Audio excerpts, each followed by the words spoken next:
میں سن رہا تھا ایک بہت بڑے عالم دین، آپ نے بھی نام سنا ہوگا، ڈاکٹر اسرار صاحب کا، مرحوم ہو گئے۔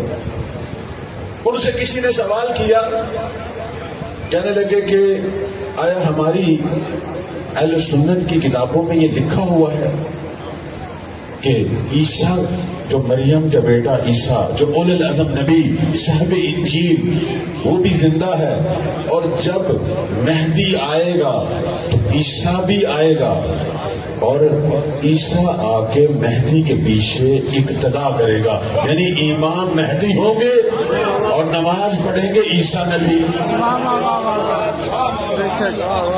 آیا یہ لکھا ہوا ہے؟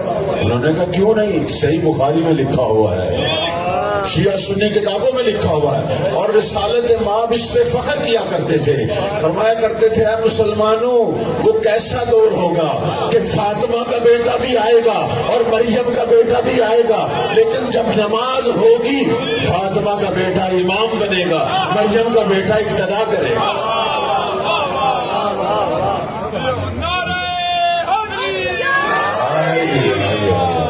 یہ دنیا نے دیکھنا۔ اب یہ بہت بڑے عالم، بہت بڑے اسکالر گزرے ہیں، ڈاکٹر صاحب، ان سے انہوں نے پوچھا کہ آیا یہ حق ہے؟ یہ شیعہ اس قسم کی باتیں کرتے ہیں۔ انہوں نے کہا نہیں، یہ حق ہے، اور مہدی صرف شیعوں کا نہیں ہے، ہم سنیوں کا بھی امام ہے،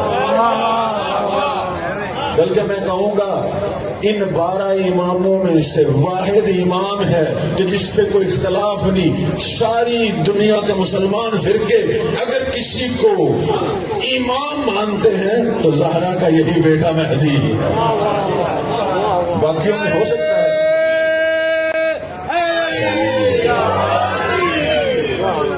انہوں نے پوچھا یہ ہمارے بھی امام ہیں؟ ہاں جی ہمارے۔ انہوں نے کہا یہ اللہ کی طرف سے امام ہے؟ انہوں نے کہا ہاں، عیسیٰ لوگوں کے بنائے ہوئے امام کے پیچھے نماز نہیں پڑھے گا، اللہ کے بنائے ہوئے امام کے پیچھے نماز پڑھے گا۔ یہ ہے کہ جن کے من اللہ ہونے پہ تمام مسلمانوں کا اتفاق، سارے مسلمانوں کا۔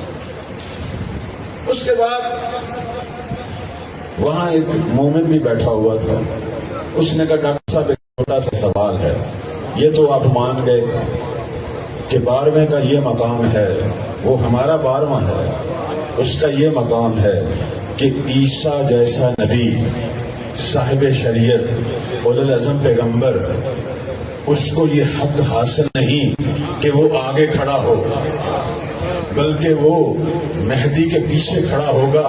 مجھے یہ بتائیں جب 12ویں کا یہ مقام ہے تو پہلے کا کیا مقام؟